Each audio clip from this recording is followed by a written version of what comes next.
नमः शिवाय। आज हम श्री शिव महापुराण का श्री उमा संगीता का छठा अध्याय पढ़ेंगे। उससे पहले हमने पिछले अध्याय में पढ़ा था श्री कृष्ण उपमन्यु संवाद, शिव भक्तों का आख्यान, शिव महात्म्य वर्णन, शिव माया वर्णन, नरक में गिराने वाले पापों का वर्णन। आज हम पढ़ेंगे छठवां अध्याय पाप पुण्य वर्णन।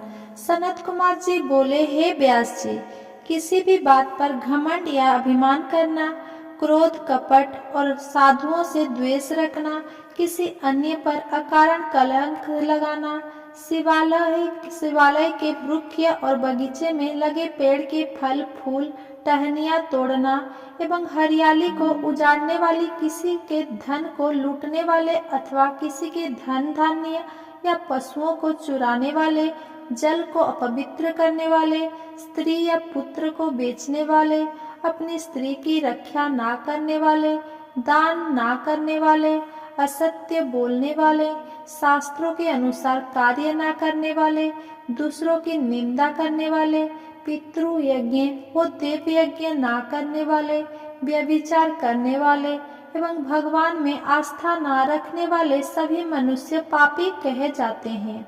पर स्त्री पर आसक्त होना, हिंसा करना, बांस, पीठ, लकड़ी, पटियां, सिंह, काल आदि से मार्ग रोककर दूसरों की सीमा हथिया लेना, पशुओं एवं नौकरों से बुरा व्यवहार करने वाले एवं उन्हें दंड देने वाले, भिखारियों को भिक्षा ना देने वाले, भूखों को भोजन ना देने वाले, शिव मूर्ति को खंडित करने वाले, गाय को मारने वाले, बूढ़े बैल कसाईयों को देने वाले, दीन वृद्ध दुर्बल रोगी को सताने वाले, शरणागतों पर दया ना करने वाले, मूर्ख मनुष्य पाप के भागी होते हैं।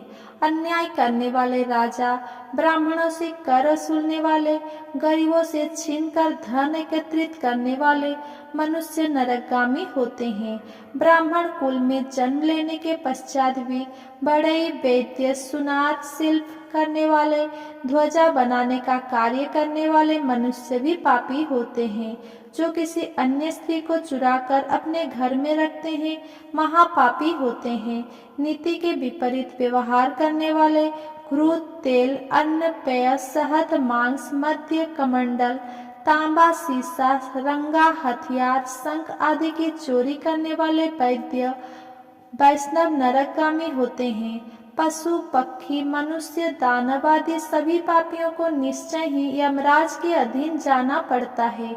एक दूसरे से असमानता का व्यवहार करने वाले दुष्ट पापियों को दंड देने वाले सभी के नाशासक यमराज है और मरने के पश्चात मनुष्य को यातनाएं भोगनी ही पड़ती है। इसीलिए मनुष्य को अपने जीवन काल में ही अपने पापों का प्रायश्चित अवश्य कर लेना चाहिए। बिना प्रायश्चित किए पापों का नाश असंभव होता है। जो भी मनुष्य मन, वाणी और शरीर द्वारा जाने अनजाने में पाप करता है, वो अपने दुष्कर्म का फल अवश्य ही भोगता है। सातवां अध्याय नरक वर्णन। सनत कुमार जी ने महामुनि वेदव्यास से कहा, हे महामुनि, इस संसार में पाप करने वाले सभी मनुष्य को यमलोक जाकर अपने पापों का फल अवश्य भोगना पड़ता है। पुण्यात्मा जीव उत्तर दिशा के मार्ग से यमलोक जाते हैं, जबकि पापी मनुष्य को दक्षिण दिशा की ओर से यमपुरी जाना पड़ता है। वैवस्वत नगर और यमपुरी के बीच की दूरी 86,000 योजन की है। धर्मात्मा मनुष्य जो दयालु प्रवृत्ति के हैं, सुगम मार्ग से पहुंच जाते हैं, जबकि पापियों को बड़े कठिन मार्ग से जाना पड़ता है। उनके रास्ते में नुकीले कांटे, गरम बालू और छुरियों जैसे नुकीले कंकड़, कीचड़, सुइयां, अंगारे, लंबे अंधकार युक्त वन, बर्फीले मार्ग, गदा, पानी, सिंह, भेड़िए, बाघ, मच्छर एवं अनेक तरह के जहरीले और भयंकर कीड़े, सांप, सुअर, भैंसे एवं अनेक भयानक जीव, भूत, प्रेत एवं डाकिनी साकिनी उस पापी मनुष्य को रास्ते में कष्ट देने के लिए खड़े रहते हैं। ये पापी मनुष्य इतने भयानक रास्ते पर यमदूतों की मार सहते हुए आगे बढ़ते हैं। भूख प्यास से व्याकुल नंगे शरीर वे यातनाएं सहते हुए रास्ते को तय करते हैं और पीड़ा की अधिकता के कारण रोते और चीखने चिल्लाते हैं। उनके शरीर से खून बहता है और कीड़े उन्हें नोचते हैं, परंतु यमदूत फिर भी उन्हें पासों से बांधकर घसीटते रहते हैं। इस प्रकार अत्यंत कठिन मार्ग पर चलते हुए वे अपनी यमलोक तक की यात्रा को पूरा करते हैं। वहां पहुंचकर यमदूत उन पापी मनुष्य को यमराज के सामने ले जाते हैं। यमलोक में यमराज उन मनुष्य के पाप और पुण्य का लेखा जोखा देखते हैं। पुण्यात्माओं को यमराज प्रसन्नता पूर्वक उत्तम विमान में बैठाकर सादर स्वर्गलोक भेज देते हैं, परंतु यदि उन्होंने कुछ भी पाप किए होते हैं तो उन्हें उनका दंड अवश्य भोगना पड़ता है तथा अपने पापों को भोगने के पश्चात उन्हें यमदूत द्वारा स्वर्ग भेज दिया जाता है। परंतु ऐसे मनुष्य जो सदा ही पाप कर्मों में संलिप्त रहते हैं को यमराज का बड़ा भयानक रूप देखने को मिलता है। यमराज भयंकर दाढ़ों वाले, विकराल भौवे वाले, अनेक भयानक अस्त्र शस्त्र धारण किए हुए, 18 हाथ वाले, काले भैंस पर बैठे, अग्नि के समान लाल आंखें एवं प्रलय काल की अग्नि के समान तेजस्वी भयानक रूप धारण किए दिखाई देते हैं और पापियों को बड़े कठोर दंड देते हैं। तब भगवान चित्रगुप्त धर्मयुक्त वचनों से उन्हें समझाते हैं। 8वां अध्याय, नरक की 28 कोटियां।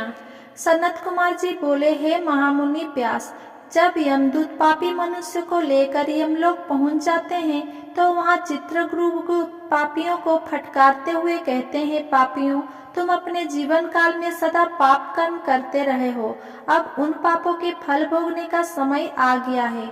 इसी प्रकार पापी दुष्ट राजाओं को डांटते हुए वे कहते हैं कि राज्य का सुख मिलने पर तुम अपने को सर्वस्व मानने लगे और इसी घमंड से मदमस्त होकर तुमने अपनी प्रजा के साथ बहुत बुरा व्यवहार किया और उन्हें अनेकों तरह की कष्ट तथा यातनाएं दी। उन बुरे कर्मों के पाप मैल के समान अब भी तुम्हारे शरीर से चिपके हुए हैं। तब यमदूत दंड एवं महाचंड उन पापी राजाओं को उठाकर गरम गरम भट्टियों में फेंक देते हैं ताकि पाप रूपी मैल जल जाए और फिर वहीं से उन पर वज्र का प्रहार करते हैं। इस प्रकार की यातना से उनके कानों से खून बहने लगता है और वे बेहोश हो जाते हैं। तब वायु का स्पर्श कराकर उन्हें पुनः होश में लाया जाता है। तत्पश्चात उन्हें नरक रूपी समुद्र में डाल दिया जाता है। पृथ्वी के नीचे नरक की 7 कोटियां हैं जो कि घोर अंधकार में स्थित है। इन सब की 28 कोटियां हैं।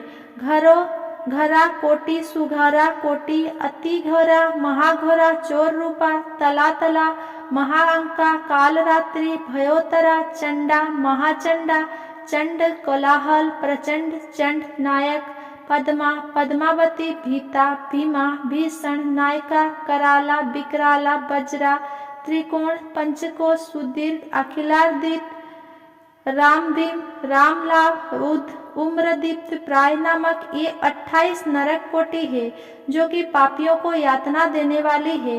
इन नरक कोटियों का निर्माण पापियों को यातना देने के लिए ही किया गया है। इसके अतिरिक्त इन कोटियों के 5 नायक भी है। यही 100 सौरभ एवं 140 महानरक को महानरक मंडल कहा जाता है।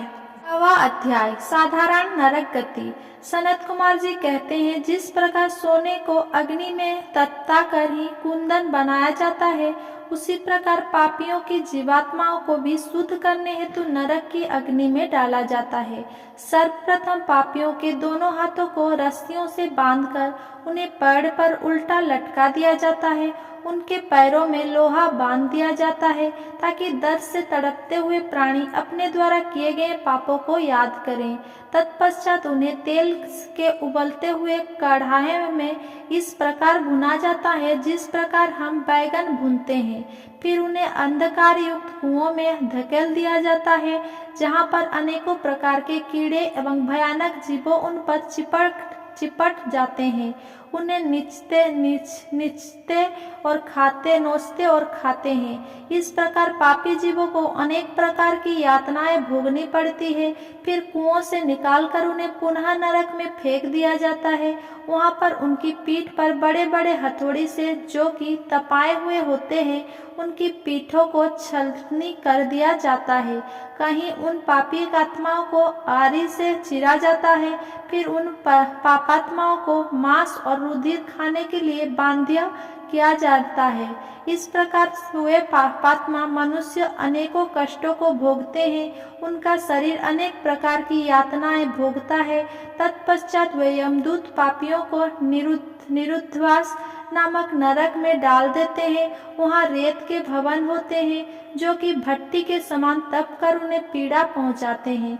वहीं पर पापी प्राणियों के हाथ, पैर, सिर, माथे, छाती और शरीर के अन्य अंगों पर आग में तपते हुए हथौड़ों से एक के बाद एक अनगिनत प्रहार किए जाते हैं। तत्पश्चात उसे गर्म रेत में फेंक दिया जाता है। फिर गंदे कीचड़ में फेंक दिया जाता है। कुंभीपाक नामक नरक में पापात्माओं को तेल के जलते हुए कढ़ाओं में पकाया जाता है। फिर लाजाभक्ष्य सूची पत्र में डाल दिया जाता है। वहां उन्हें धधकती हुई अग्नि में फेंक दिया जाता है। फिर यमदूत अपने वज्र के समान कठोर प्रहारों से उन पापियों को छलनी करते हैं और उनके धाबों पर नमक और भर देते हैं। उनके मुंह में लोहे की कीलें डाल दी जाती है। 10वां अध्याय, नरक गति भोग वर्णन। सनत कुमार जी बोले, हे महामुने, पाखंड में लिप्त रहने वाले, झूठ बोलने वाले या अन्य किसी भी प्रकार से दूसरों का अहित करने वाले नास्तिक मनुष्य द्विज हास्य नरक में जाते हैं। इस नरक में उन पर आधे कोस लंबे पैने हल चलाए जाते हैं। ऐसे दुष्ट मनुष्य जो अपने माता पिता अथवा गुरुओं की आज्ञा को नहीं मानते, के मुंह में कीड़े से युक्त विष्ठा भर दी जाती है। जो पापी मनुष्य शिवालय, बगीचे, बावड़ी, तालाब, कुएं या ब्राह्मणों के रहने के स्थान को नष्ट करते हैं, ऐसे प्राणियों को कल्लू में पेला जाता है। फिर उन्हें नरक की अग्नि में पकाया जाता है। भोग विलासी प्रवृत्ति के दुष्ट मानवों को यमदूत लोहे की गर्म स्त्री मूर्ति से चिपका देते हैं। महात्माओं की निंदा करने वाले पापियों के कानों में लोहा, तांबा और सीसा और पीतल को लगाकर भर दिया जाता है।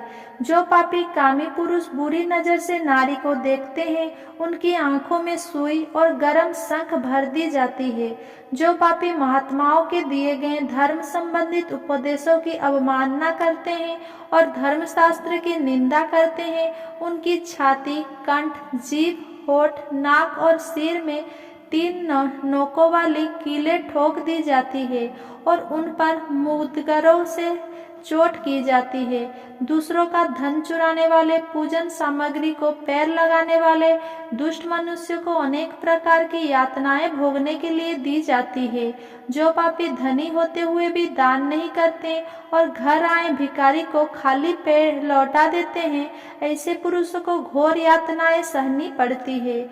जो सत्पुरुष भगवान शिव का पूजन करके विधि विधान से उनका हवन करने के पश्चात शिव मंत्र को जाप करके यममार्ग को रोकने वाले श्याम एवं सबल नामक स्नानों एवं पश्चिमों, वायव्य, दक्षिणों और नैऋत्य दिशा में रहने वाले पुण्य कर्म वाले कौए में को बलि देते हैं, उन मनुष्य को कभी यमराज का दर्शन नहीं करना पड़ता है। 4 हाथ लंबा मंडप बनाकर उसके ईशान में धन्वंतरी, पूर्व में इंद्र, पश्चिम में सुदर्शमा और दक्षिण में यम एवं पितरों के लिए बलि देनी चाहिए। तत्पश्चात कुत्तों एवं पक्षियों के लिए अन्न डालें।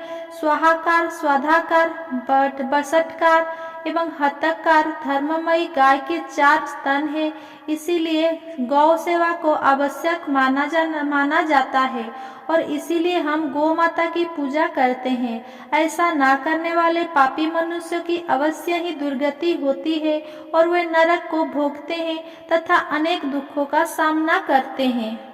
अगर मेरा ये वीडियो आपको पसंद आया हो तो मेरा वीडियो को लाइक, कमेंट, शेयर करें और मेरा चैनल को सब्सक्राइब करें। धन्यवाद।